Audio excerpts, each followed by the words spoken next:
The Indianapolis Colts have brought back Alec Pierce on a record-setting deal. Let's get to it.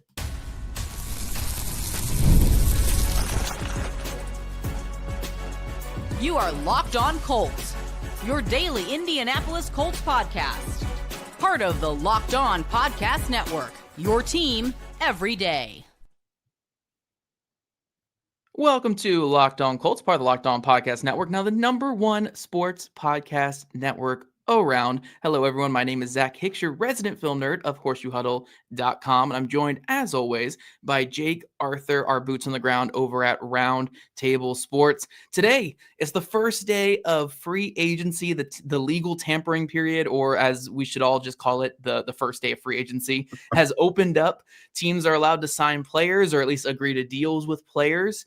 And we are seeing a ton of movement around the league. But the first deal announced the second we hit 12 o'clock today, or I guess a little bit past 12 o'clock, was the Colts re-signing their star wide receiver, Alec Pierce, to a 4-year contract for $114 million, $84 million guaranteed, and $60 million guaranteed at signing.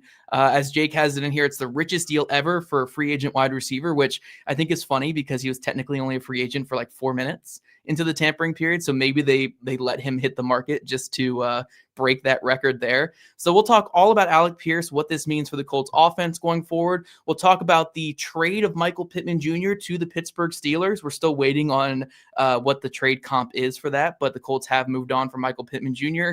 And then Jake and I, to close out the show, will react to a couple of the big news items around the league. They're still flowing in as we're discussing, but we had to at least jump on here and talk about Alec Pierce and Michael Pittman Jr. before the day ends. But Jake, let's kick this off with Alec Pierce. You know, it was touch and go there for this entire week. We criticized Chris Ballard for not tagging Pierce and tagging Jones instead. And they played the risk of him hitting the market and potentially getting bigger offers. There have been some reports that there were bigger offers on the table for Pierce. Again, I think some of that is agent speak. We hear that with every single free agent that ever hits the market.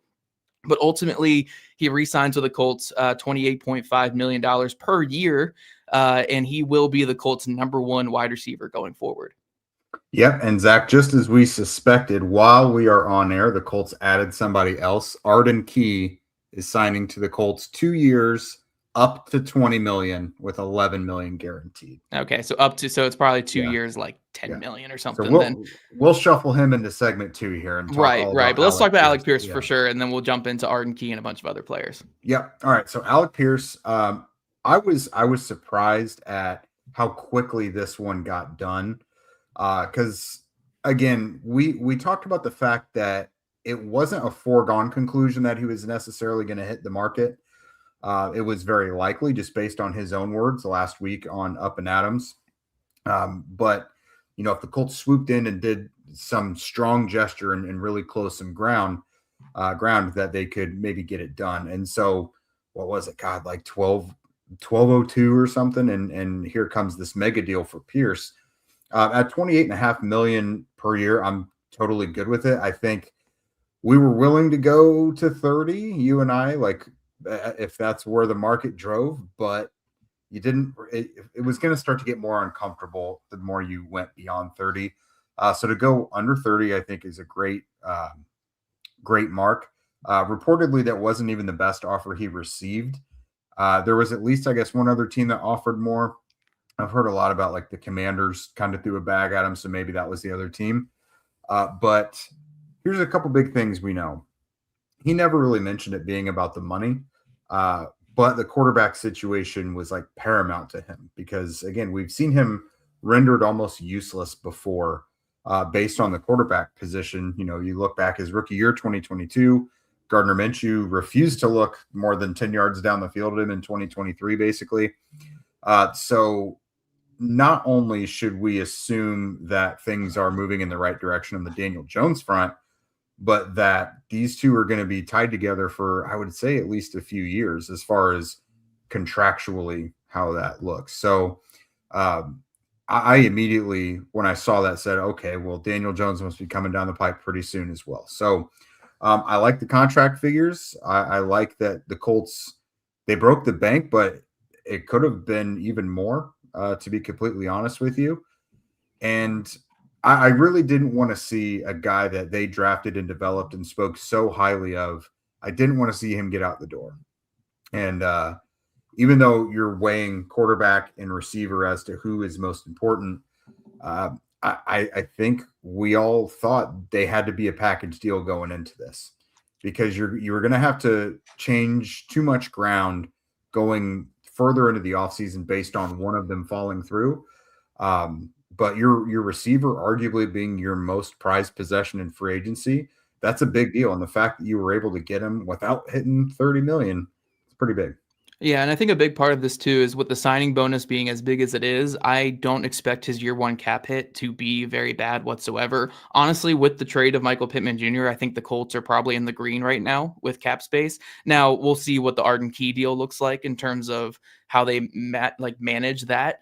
But as of right now, I think they're probably close to even or around the green when it comes to cap space. But just talking about what this means for Alec Pierce, I mean, look, he's no longer going to be the occasional deep threat, the third or fourth most targeted guy in the offense. When you're paying him this kind of money, he's going to be number one or number two on the targets list by the end of the season.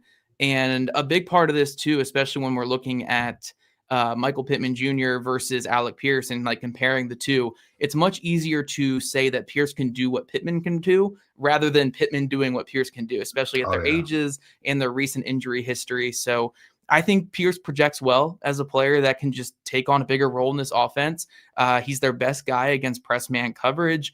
He wins on the vertical plane. He got a lot better in the intermediate plane this past year, and they showed a lot more improvement too as a route runner. So I think this is a very, very good investment in Alec Pierce. I think he is an outstanding young receiver, and I'd put him in a similar tier as like a T. Higgins type player. And I think this is kind of what he's getting paid to be. And I'm all for this signing. So again, I was concerned again that he could hit the market and be a New England Patriot with all that cap space they had.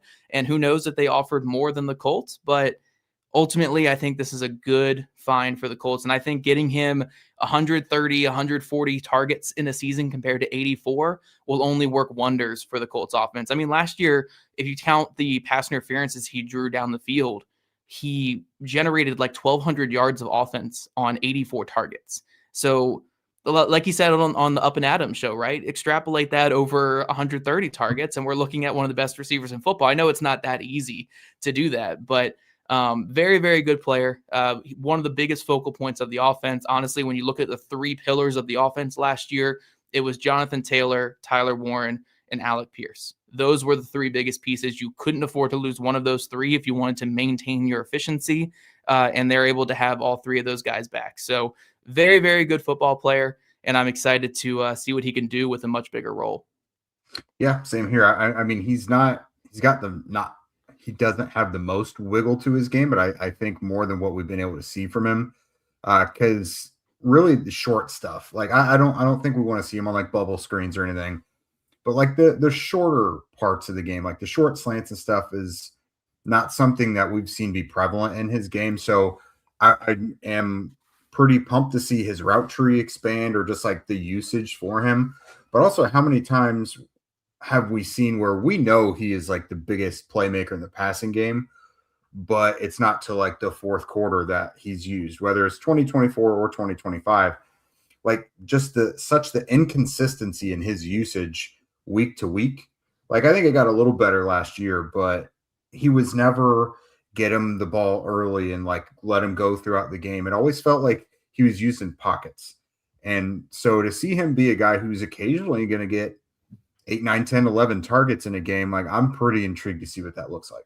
Yeah, no, for sure. And that's the thing too. Like you can't sign him to this deal unless you are committed to getting him very involved in the passing game. Like it can't be this 1 target this week, 4 targets the next week, 8 targets this week, 1 target. It has to be pretty consistent. Like you're giving this guy 7 to 10 targets a week. So I think he is capable of that. I think he is one of the best young receivers in football. He's going to be 26 this season, and he's got his best football ahead of him. I think getting him locked up until his age 30 season is very, very good.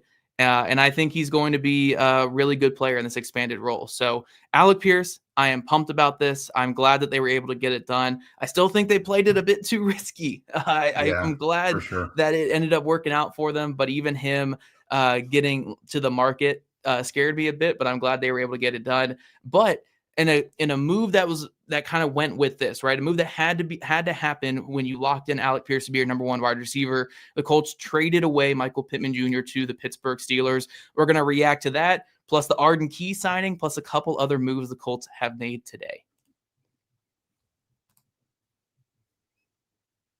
Workplace chaos, deadlines stacking up, the inbox is overflowing, and the one position that you have to fill is still sitting open. When the pressure's on and you need the right hire, this is a job for sponsored jobs. Indeed Sponsored Jobs helps you reach the people who actually fit what you're looking for, skills, experience, location, so you're not just hoping the right candidate stumbles across your post. And here's a stat that says it all. In the minute that I've been talking to you, companies like yours made 27 hires on Indeed, according to Indeed data worldwide. Spend less time searching and more time actually interviewing candidates who check all your boxes. Less stress, less time, more results. When you need the right person to cut through the chaos, this is a job for Indeed Sponsored Jobs. And listeners to this show will get a $75 sponsored job credit to help get your job the premium status that it deserves at Indeed.com/podcast. Just go to Indeed.com/podcast right now and support our show by saying you heard about Indeed on this podcast. Indeed.com/podcast. Terms and conditions apply.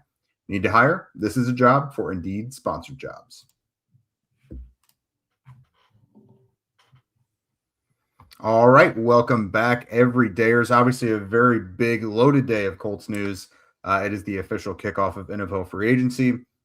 And right off the bat, we got a mega deal for Alec Pierce, the richest free agent contract for a receiver in history. The Colts then, about an hour later, traded Michael Pittman Jr. to the Steelers for a late-round pick swap. We don't know exactly the specifications of that quite yet. Hopefully, we get details on that here pretty soon. Colts defensive tackle Neville Gallimore is going to the Bears. And then we also, just as the show was starting, we got word that Arden Key, formerly of the Titans, is now a member of the Colts as well. And then here in a moment, we'll also get a little update on Daniel Jones. So, Zach, let's go ahead and dive into the Michael Pittman Jr. of this all real quick. Let's go, I don't know, let's say it's like a 6th-round pick that the Colts get, maybe a 5th, who knows. So if the Colts, being at a swap, they packaged one of their extra 7ths, I'm assuming, and Pittman to the Steelers to get a day 3 pick. Like you mentioned in the last segment, this was something that kind of had the writing on the wall. If you're going to be paying Alec Pierce somewhere in the neighborhood of $30 million per year, you're going to have to use him more. But you already have Tyler Warren, who you made an early round investment on last year, Josh Downs, who is usually a high volume guy. You've gotten Jonathan Taylor more involved. So how were you going to get Pierce more involved if you still have Michael Pittman Jr. here? So yeah, the Colts are able to pull off a trade, clear up $24 million in cap space, and they now have this open role for Alec Pierce to get more action. Yeah, and the thing too with Michael Pittman Jr., perfectly fine player, like very, very fine player, but fine is not worth $20 million in an offense where you're paying Pierce what you're going to be paying him. And then also, again, Tyler Warren wins in that area of the field that Michael Pittman Jr. wins. He lost a lot of juice with that back injury in 2024, and he just didn't really look a ton look like a ton like himself this past season. So very solid player, but it was time to move on, especially with Pierce ascending and you have Pittman going the wrong way with his play and his age. So I think picking Pierce over Pittman was ultimately the right choice, even though you're not getting a ton of assets back for him. You had to clear that cap space regardless. So we'll see what the overall view is of this trade once we actually get the compensation in. I would expect it to be the Colts sending a 7th with Pittman for like a 5th, but we'll see exactly what it ends up looking like. But I think the Colts made the right choice on who they chose in this situation. Choose the younger player who's ascending over the older player who is going downhill. And at the end of the day, too, like Pierce can do something that most players can't do in this league, which is win on the vertical plane at a very, very high level. Pittman's a fine underneath wide receiver, who like he's a tough player, goes over the middle and makes some tough catches. That's valuable, but it's a lot easier to find that than some outstanding vertical threat that nobody else really has, right? Like, again, Pierce wins on the vertical plane better than anybody else. So I think it was the right choice who the Colts ultimately chose, and you had to free up those targets somehow. We'll see what they do with wide receiver 2. From what I've kind of gathered, they're still sniffing around the wide receiver market a little bit. The draft has a lot of role players that I think the Colts are going to like. So we'll see what wide receiver 2 on the outside looks like going into the season, but I think it makes a ton of sense to go lock up Pierce and let Pittman go. Yeah, there's a lot of things kind of at play here with the back injury. You mentioned that kind of zapped a lot of what Michael Pittman Jr. was. Remember, him coming out of USC was a big-bodied yards after catch guy who got a lot done over the middle and cleaned up a lot of the short stuff. That just was no longer his game anymore. You know, again, the back injury, just, you know, in general, older age, like he came into the league in 2020. So he's starting to, you know, reach that unfortunate wide receiver age. What 29 is kind of that fall off for receivers. So he's getting there. But I mean, good for him that he was able to secure an extension with Pittsburgh. 3 years, $59 million that the Steelers re-signed him to. So great news for him there. But really just as a member of the media, someone who got to cover Pittman every day, I just really want to say how much we appreciate a guy like that. Like, he was with the Colts through some pretty unchill times. Like, he's been through some of the ugliest stuff. He was always willing to speak. He never really filtered himself all that much. Like, if he had concerns about something, he would come out and say it publicly as well. He played God, how many tough injuries did that guy play through? So he is someone who I've got to imagine is the ultimate teammate. And then again, for someone whose job is to, you know, pull out of the locker room what is being said and thought, he was a perfect guy to do that. So much appreciation for Pittman. As far as stuff on the field, obviously this opens the door for the Colts. Still need to find a receiver, because although Pittman's not who he once was, like he was a starter, like he was always on the field. So your guy Stribling, who we mentioned last week in one of our prospect spotlights, I think he'd be perfect for that. You know, he kind of does a bit of what Pierce does, but also some of what Pittman does as well, or young Pittman with the yards after catch stuff and a lot of the shorter stuff that he can create yards after that. So yeah, it's tough to see a guy like that go, but it was unfortunately time. Again, a $29 million cap hit this year. That was going to be 6th highest among all NFL receivers, and it was just unrealistic. Yeah, no, for sure. And real quick before we get out of this segment, though, we got to hit on Arden Key, Neville Gallimore, and also Daniel Jones. Real quick on Daniel Jones, fully expect Daniel Jones to be signed in the next couple of days by the Indianapolis Colts. It won't be at $50 million per year. I know a lot of people are crying about that. It's not going to be at $50 million per year. It'll be around like $37 to $40 million per year at most. So don't worry too much about that. Neville Gallimore signing with the Chicago Bears, 2x12, 2 by up to 12. All these tweets, by the way, are sent out by agents. I need to clarify this. So whatever you see the number being, it's a lot bigger than what it actually is. And that parlays perfectly over to what I'm saying, or this transitions perfectly over to what I'm going to say about Arden Key, where the number being thrown around is 2x20 for Arden Key. Only 11 million guaranteed though. So it's a 2x11 essentially, guys. So 2x11 for Arden Key, a 30-year-old pass rusher who last played with the Tennessee Titans. Very meh player overall. Had some really good play with the Jacksonville Jaguars a couple years ago, but not very good with the Tennessee Titans. He's a rotational guy. Again, 2x11. They're not done. Yeah, they're not done when it comes to the edge rusher. But 2x11 for him to be your Samson Ebukam type of replacement, I think that's what it's going to be. Yeah. So we've talked a lot about like specific fits for Lou this year. Like, do you think he can get out and move at all? Like, so I know in Tennessee's defense, he was probably asked to do a little more of that. Like, I don't think he was just a traditional 3-point stance defensive end most of the time, but I am skeptical of that. Like, again, they cannot be done just after Arden Key. That's a very mid to low level rotational pass rusher. But if he's an upgrade over Tyquan Lewis or Samson Ebukam for you, or just kind of at that same level, it's fine. I mean, as long as you didn't overpay, it's fine.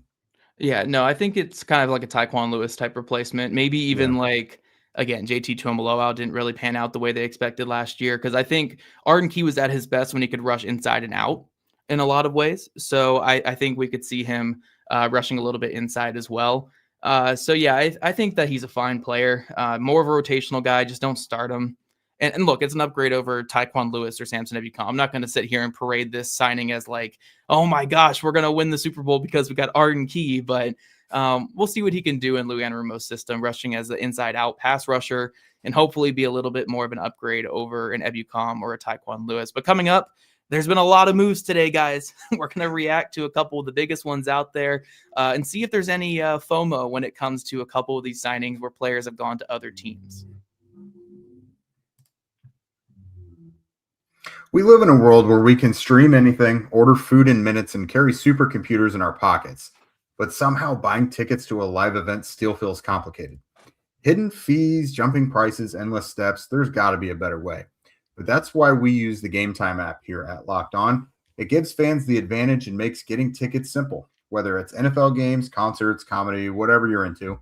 I jumped on the app recently to check out some tickets for an upcoming show here in Indy, and it honestly just took me minutes. You can see panoramic views from every seat before you buy, which is huge. The price that you see is the price that you get. No surprises at checkout. You can even spot the zone deals, which means you pick the section, Gametime picks the seats in those sections, and you get extra savings. It's just 2 taps and you have great seats locked in. Fast, easy, done. Take the guesswork out of buying tickets. Download the Gametime app, create an account, and use code LOCKEDON for $20 off of your first purchase. Terms apply. Again, create an account and redeem code LOCKEDON for $20 off. Download Gametime today. All right, welcome back, everydayers. We are talking everything NFL free agency frenzy. The Colts have had quite an eventful day. They locked up Alec Pierce to a 4-year deal. They traded Michael Pittman Jr. to the Steelers. Neville Gallimore goes to the Bears. That's okay because they got Colby Wooden, who's kind of a direct replacement there. Daniel Jones still in limbo, but it sounds optimistic. You know, something will happen soon enough. But there's some big stuff going on around the league right now, Zach. One thing that just kind of really stands out to me, the Chiefs for X amount of years just let every DB walk out the door, go elsewhere. The Rams are picking up everything when it comes to Chiefs defensive backs. They traded for Trent McDuffie the other day, an enormous deal and an extension. And then they got Jalen Watson as well, who is a guy I said I wanted to target if, you know, Charvarius Ward were to leave Indy and the Colts were in the market for kind of a prominent corner. So Watson, 3 years, $51 million. So $17 million a year, probably a little bit, but the Rams picking up McDuffie and Jalen Watson. Meanwhile, the Chiefs lose those guys. Yeah, no, I think that's a notable one here. And then just looking at a couple of the other ones, I think one thing that really stands out is while we started recording, all of a sudden the Tennessee Titans opened up the checkbook and they put out like $10 billion when it comes to comes to free agency. Literally from the time that we started, they signed John Franklin Myers, Cordell Flott, and also Alontae Taylor as well for the defensive side of the football. So tons and tons of players on the defensive side for the Tennessee Titans. They had a lot of money to spend, so I think that's pretty notable. Another team that I think spent a lot in a lot of interesting ways are the New York Jets, like they always do. Brought in Demario Davis, veteran linebacker, traded for Minkah Fitzpatrick, also beefed up their defensive line with Joseph Osai, and it was Kingsley Enagbari as well was the other guy that they signed. So tons and tons of players into the Jets, and overall kind of the edge room across the league is starting to thin out just a little bit with those two off the board, and also with Jalen Phillips to the Panthers for $30 million per year to the Panthers. Again, some of these contracts are being overinflated with the reporting. We'll see what the actual numbers end up being, but some pretty hefty deals going out there. A lot of running backs getting big deals as well, Jake, out there, which might impact the next Jonathan Taylor extension if this thing works out next year for the Colts. Yeah, I mean, Kenneth Walker, $15 million a year to the Chiefs. Our guy, Algier, who we mentioned would be a nice maybe compliment. He goes to the Cardinals, which did they cut James Conner? Is that correct? No, they reworked his deal. They So he'll reworked. be Oh back as wow. well. Yeah. Okay, so they have Algier and James Conner. That's really nice. Okay. Some other big ones. Oh, Travis Etienne as well. Where did he go? The Saints. That's it. Thanks. Yep. Yeah. Some notable ones like Isaiah Likely has been on the trade block for like 3 years. He finally gets out of Baltimore. He goes to the Giants, 3 years, $40 million. Mike Evans, after a dozen years in Tampa, goes to the 49ers. Some QB movement, Malik Willis to the Dolphins. That's their new starter after they have designated Tua as a post-June 1st cut. Apparently the Falcons are super into Tua, so we'll see how that goes there. But yeah, just some really interesting moves here around the league. I love what the Raiders are doing. Tyler Linderbaum kind of resetting the center market there, going to the Raiders. Resetting in a big way. Yeah, Oh my gosh. By double, essentially. Yeah. So you're going to give Fernando Mendoza an elite center and Tyler Linderbaum, and then you already had Jackson Powers-Johnson who you're going to move to guard. So I really like that. We love to see an IU kid set up to succeed right off the bat. So I'm pretty into that. Hey, well, they could still take Ty Simpson with that first overall pick. We don't know what they're doing there. If they do, at least he'll survive having Linderbaum right in front of him. Maybe. Linderbaum is a really good run blocker. Pass blocking is a little up and down with him. What else do we have here across the league? We have Wan'Dale Robinson to the Tennessee Titans as well. Did that shock anybody? Jake, I think that was everyone's on everyone's bingo list there. Cordell Flott went to the Titans as well. Yeah. I mentioned all the Titan signings. The Bears, Devin Bush and Kobe Bryant and Neville Gallimore. Yeah, and Neville Gallimore. So they're beefing up their defense a little bit more. Jamel Dean to the Steelers. That was another corner that you kind of liked a couple weeks ago. I still don't think it makes sense for the Colts to go out and sign a big name corner, especially with Mooney Ward coming back now. Not anymore. No. But that was another one that you kind of liked. Oh, and obviously one of the biggest ones here, Mike Evans to the 49ers, $20 million per year for a 30-plus-year-old wide receiver. I thought 3 years was insane. Yeah, 3 years, over $20 million per year for a guy over 30 when wide receivers typically fall off a cliff a little bit after 30. And I'm not saying we saw Evans fall off a cliff last year, but he didn't hit his 1,000 yards last year, Well, he was hurt most of the year, yeah. Right. That's kind of what happens with receivers when they hit that age. So risky business there by the 49ers, but I never thought Mike Evans would play for another team. That is a very, very interesting move by them. And also just to kind of build off your quarterback stuff, the Dolphins eating $90 million in dead cap with Tua, or $99 million in dead cap with Tua, just to go out and sign another quarterback for over $20 million per year is wild business. Absolutely wild business. So, and it's a quarterback who has never been given the keys to the car before. No, so there is some big risk involved in that as well. Yeah, it's a very, very interesting lineup. And you guys can tell we're kind of going through it as we're recording right now. So that's why things are a little bit delayed here. Marcus Mariota re-signed with the Commanders as well. Backup quarterback. That could have been an option for the Colts. So yeah, little Josh Jobe back with the Seahawks. Very good outside corner there for them. Let me ask you this real quick. So our most recent show on Friday or Saturday last week, we talked about the next steps we wanted to see taken by the Colts. Some of them have already happened. Zaire Franklin has been traded. Alec Pierce has been locked up. So other than, Daniel Jones getting probably like a 3-year deal, hopefully, what do you hope to see down the pipe? Because I'm thinking, looking at the price of some of these defensive line contracts, when the Colts inevitably land Trey Hendrickson, they might get him for kind of a lot cheaper than what we all thought. We'll see. It might look better than what we all thought. Yeah, no, I think we'll see what he ends up getting. He might be taking his time because he's got a lot of big offers. That might be a big thing with him. But I think the Colts have navigated this fairly well. And I was critical the last couple of days, obviously, with the direction they were going with potentially letting Pierce hit the market and potentially leave. But I think they've navigated this pretty well. They've made the tough decisions that Ballard typically hasn't done, right? By moving Zaire Franklin, moving Michael Pittman Jr., and committing to a younger breakout player in Alec Pierce. I think that is the very smart option that they've done. The next step, though, is continue to build that front seven. And we'll see who they can ultimately land. I don't think they're just going to stop at Arden Key and be done with it, like some people are upset about in the comments section.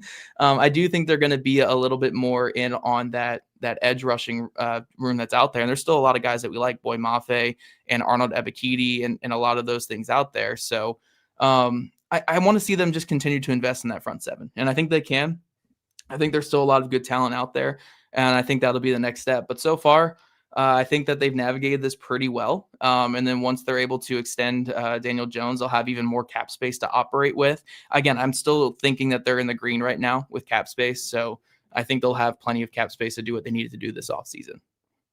Yeah, I still don't agree with how the last week or so went since the transition tag fiasco, but it seems to have worked out in their favor. We knew it could work out. It was just going to be risky, but I still don't think I would have liked to have taken that risk there. But yeah, I'm with you. I would feel a whole lot better about the edge rush group.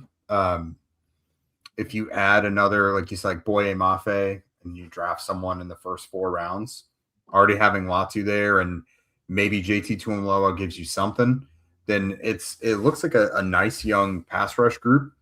And we know the interior, they're still, I think, working on that. They just got Wooden, who you just did kind of an extensive film breakdown on that. So far I'm feeling optimistic if they're able to land kind of a mid-level edge guy or better, obviously. Yeah, no. So I think it's been fine so far for the Colts. Obviously, free agency has only been not even a day old yet, so there's still plenty of moves to come. So we'll see how they build out this roster. But so far, the biggest domino, making sure that their young ascending wide receiver is back in the fold, and also that their quarterback is going to be their quarterback next year. I do think that those are the big steps for them right now. So we'll see where they go from here. But overall, I think it's been better than what it could have been when they made their decision last week with the transition tag. And we'll ultimately see the direction of this team the next couple of days. But thanks again for tuning in to Locked On Colts. We'll be back here tomorrow at the latest, but we'll also probably be here later today as well, because there's a lot of stuff going on. So make sure you subscribe to our show to get all the latest episodes. And if you don't already, make sure you're following at Locked On Colts, at Jake Arthur NFL, and at Zach Hicks 2, all on social media. And if you never miss an episode, then the Everydayer Club is built for you. Get Locked On Colts audio ad-free, plus members-only Discord access, and much more. Head to lockedoncolts.supercast.com to join the club, and remember to use our code FREEAGENCY to follow the link in our show notes right now. Thank you all, and we'll be back here again probably later today to break down even more of these Colts free agency moves.